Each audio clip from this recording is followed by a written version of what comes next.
नमस्कार दोस्तों, KS update में आपका स्वागत है। जो आपके लिए मैं अगली वीडियो लेके आया हूँ वो लेके आया हूँ हिंदुस्तानी स्पेशल का ये वीडियो है और इस वीडियो का टाइटल है यूनिसॉक as unknown gunman took revenge of Deepu. तो आपको मैं बताता चलूँ जिसे पता नहीं है कि दीपू है कौन। दीपू बांग्लादेश में रहने वाले एक व्यापारी के यहाँ काम करता था, मेहनत मजदूरी करता था। उसको पाकिस्तानी मॉब खींच के लेके आती है और चौराहे पर उसे बुरी तरीके से मारती है। मारने के बाद उसे नंगा करा जाता है। नंगा करने के बाद उसको फांसी लगाकर पेड़ पे टांग दिया जाता है और तब भी ये गुस्सा उन लोगों का शांत नहीं होता। उसे चौराहे के बीचों बीच जिंदा जला दिया जाता है और वहाँ पे जितने लोग थे वो खुशी मना रहे थे। आपको क्या लगता है, वो जो दीपू था उसको नहीं पता था कि वो किन जाहिलों के बीच, किन जानवरों के बीच रह रहा है? वो ऐसे बयान दे सकता है और बयान क्या है? कुछ भी नहीं है। कोई बयान का कुछ अता पता नहीं है। ठीक है, तो उसी पे वीडियो आई है अभी हाल फिलहाल में। एक और जिहादी को गोली मार दिया और बताया जा रहा है कि वो अभी क्रिटिकल है, फिर भी अभी जिंदा है। अभी तक उसका इंजाम तो किसी ने लगाया नहीं है और ये जो करवा रहा है ना, ये सब यूनिस ही करवा रहा है। स्टार्टिंग में तो खूब मजे मजे में करवाया, तख्ता पलट करवाया था इसने शेख हसीना का। उसके बाद से ये जोश में आया और तब से देखा ये जा रहा है कि अब चीज़ें जो है ना इसके हाथ से भी निकलती जा रही हैं। तो चलिए वीडियो देखते हैं क्या हुआ है। तो आगे बढ़ते हैं वीडियो में।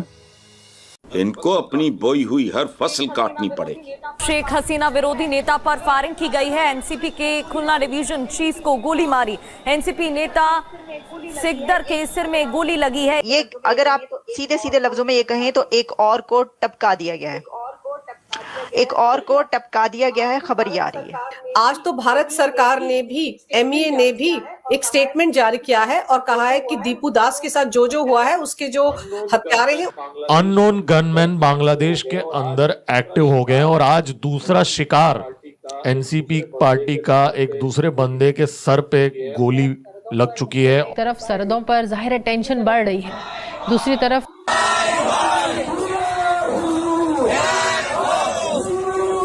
रियासत फेल हो गई है पैरवी करने के लिए, इसलिए ये फिर इस किस्म के जिहादी सड़कों पर उतरे हुए हैं, हिंदुओं को टारगेट कर रहे हैं। उस्मान हादी के बाद एक और नेता को गोली मारी गई है। मोतलेब सिकंदर के सिर में गोली मारी गई है। You rape that woman, you ये देखिए इसमें लड़ाई हुई।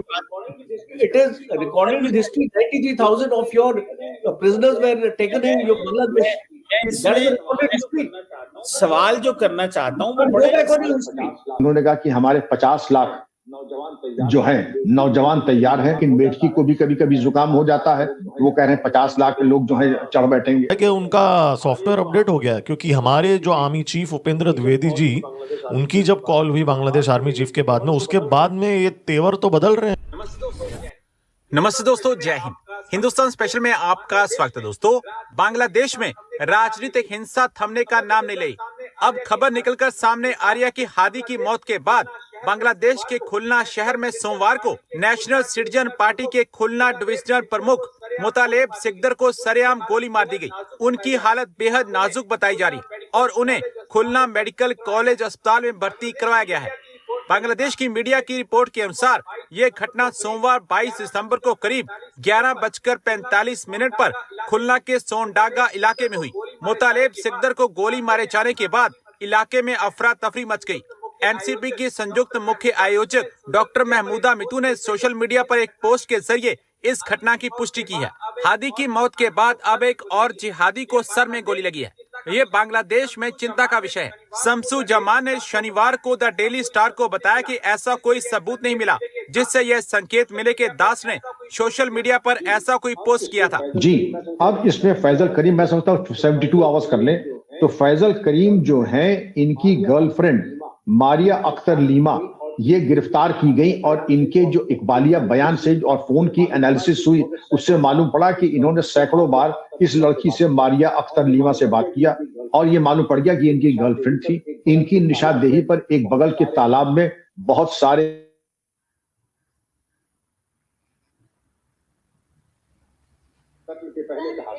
कत्ल के पहले कहा था। सर एक सेकंड सर, आपका वो थोड़ा सा ब्रेक हुआ था बीच में, तो तालाब से आप अगर दोबारा रिपीट कर पाए। जी, जब पुलिस ने इनसे पूछताछ की तो इनकी निशानदेही पर ये पड़ोस के तालाब में गए और तालाब में बड़ी क्वांटिटी में वहां से कारतूस और इस तरीके के ऑब्जेक्टेबल आइटम्स बरामद किए।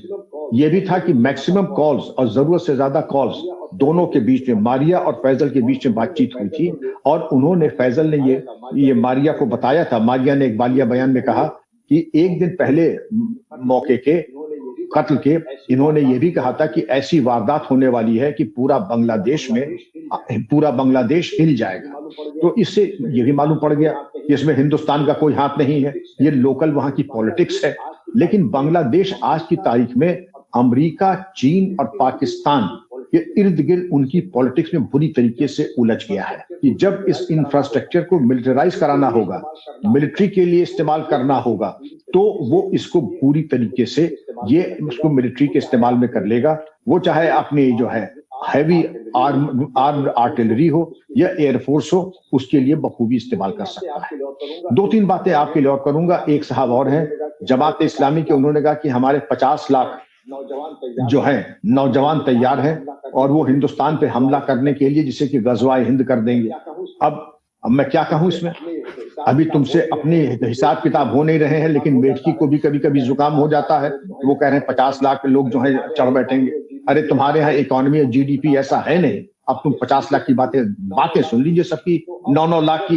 तो अब अगर इस पे आप गौर करें, इस तरीके की भड़काऊ बातें और ये हर चीज थोप देना हिंदुस्तान के माथे पर, सेंट मार्टिन आइलैंड नहीं। अब शेख हसीना को लेकर के बहुत उनका कि पहले तो उनको हमें वापस कीजिए और उनको डिपोर्ट कीजिए, हिंदुस्तान से बांग्लादेश को दीजिए। शेख हसीना के ऊपर उन्होंने जो सजाए मौत का उनको सजा भी दे दी है। उसके अलावा बांग्लादेश के 1-2 और लीडर्स है, पीएनपी बांग्लादेश नेशनलिस्ट पार्टी, जिसमें खालिदा जिया जिसकी प्रेसिडेंट है, और इसके अलावा आपके एक और हजरत हैं, वो अगर उनकी बात करें तो हसरत अब्दुल्ला, ये इन्होंने कहा था कि इंडियन हाई कमीशन को बंद कर दिया जाए, और उन्होंने भी ऐसी बातें कही हैं जो कि कोई पसंद नहीं करेगा। तो चारों तरफ से मतलब ये ढूंढना मुश्किल है कि बांग्लादेश में कि हिंदुस्तान के हक में भी कोई बात करेगा। और तो और बल्कि यहाँ और कहते हैं कि हिंदुस्तान की जो 7 सिस्टर्स आपकी जो है अरुणाचल प्रदेश, असम, मिजोरम, मणिपुर, मेघालय, नागालैंड और त्रिपुरा, इन पे हम कब्जा कर लेंगे, चिकन्स नेक को हम रौंद देंगे। पहले तो इसका एहसास होना चाहिए कि कौन किसको रौंद सकता है, क्योंकि हिंदुस्तान इस तरीके के अल्फाज इस्तेमाल नहीं करता है। लेकिन ये इनके यहाँ देख लीजिए, यहाँ जो भी प्रेसिडेंट आता है या तो उसका कत्ल होता है या फिर सजाए मौत दे दी जाती है। ये 2-4 चीजें हैं, ये चीज गौर करने वाली है। और अभी तो जो वहां के हालात हैं, आरजू साहिबा कि एक लड़का है, उसको वहां पर अभी हाल ही में इन्होंने जला दिया। उस लड़के का नाम क्या है, दीपू चंद्र दास, और उसको जिंदा जला दिया। ये सब जो दंगा फसाद चल रहा है, वहां के 2 प्रेस्टिजियस अखबार हैं बांग्लादेश के, उनके दफ्तरों में आग लगा दिया। अब उनके दफ्तरों में आग क्यों लगा दिया? क्योंकि परसीव ये किया जाता था कि ये दरअसल शेख हसीना के हमदर्द थे। हालांकि शेख हसीना के हमदर्द नहीं थे। The daily star number 1, number 2 प्रथम आलो, और इनके यहाँ जर्नलिस्ट को बड़ी मुश्किल से पुलिस बचा करके ले आई, क्योंकि भीड़ बिल्कुल बेकाबू हो चुकी थी। भीड़ का मैंने नेचर बताया कि जो भीड़ का नेचर था वो टोटली सब युवा थे। और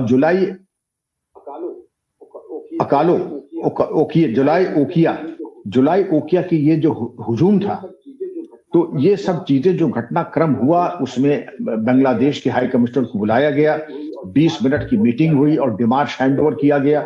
एक्सटर्नल अफेयर्स की जो बातें थी, तो ये हालात आपके सामने हैं। और अभी हालात में अगले साल जो 12 फरवरी को इंतखाबात होने वाले हैं बांग्लादेश में, तो हिंदुस्तान ने ये कहा कि आप यहाँ चाहेंगे कि इलेक्शन फेयर हो और ट्रांसपेरेंट हो। और ये हिंदुस्तान ने मशवरा दिया था 14 दिसंबर को। हमारे यहाँ जब वॉर खत्म हुआ 71 में, 1 करोड़ की इलीगल बांग्लादेश माइग्रेंट्स थे, जिसमें तत्कालीन प्राइम मिनिस्टर इंदिरा गांधी का इनको वापस जाने, वो तो वापस गए ही नहीं। तो दोस्तों, ये वीडियो खत्म हो चुकी है और इस वीडियो के खत्म होते ही मेरे को कुछ बातें करनी है। पहली बात तो ये जो बांग्लादेशी सोच के बैठे हैं ना कि 50 लाख लोग बैठे हुए हैं भारत पर चढ़ने के लिए, बेटा तुम पार तो करो। हम तो बैठे हुए हैं, जो खाली हाथ बैठे हुए हैं, तुम बाउंड्री पार तो करो। तुमको पता भी नहीं चलेगा बांग्लादेश था भी या नहीं। 75-76 साल से तुम्हारा अब्बू भी कोशिश कर रहा है पाकिस्तान, ठीक है। उसकी हिस्ट्री जाके पढ़ लेना, कैसे नक्शे चेंज करें उसके, अगली बार कहीं तुम्हारा ना हो।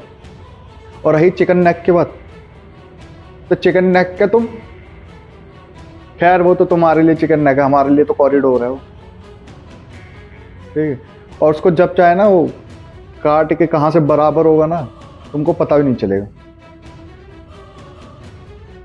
जो इंडियन आर्मी जो 3 कोर बने हुए हैं ना, वहां तीनों साइड से जहां से घुसना चालू करा, बस पता चला घुसे। और 75 कितने किलोमीटर का है वो तुम्हारा कॉरिडोर? 55 किलोमीटर एक दिन में नाप देगी। 55 ऐसी 65 समथिंग है, एक दिन में नाप देगी। वहां से वहां जाएगा और मणिपुर से नीचे वाला हिस्सा जाएगा, और इंडिया के हाथ में एक नया पोर्ट आ जाएगा। बातें करने को तो हम भी कर सकते हैं बहुत बड़ी बड़ी, हिम्मत है तो कुछ करके दिखाओ। अपने देश में क्या मार रहे हो? एक गरीब इंसान को पकड़ के तुम लात घूसे मार के और जला दोगे, और भारत चुपचाप देखता रहेगा क्या? ना तुम्हारे आर्मी जनरल ने फोन तुरंत ही कि सर आपकी चीज़ों को, आपके एसेट्स को कुछ नहीं हुआ है और ना कुछ होने देंगे, ये मॉब का काम है, हमारी इसमें कोई गलती नहीं है।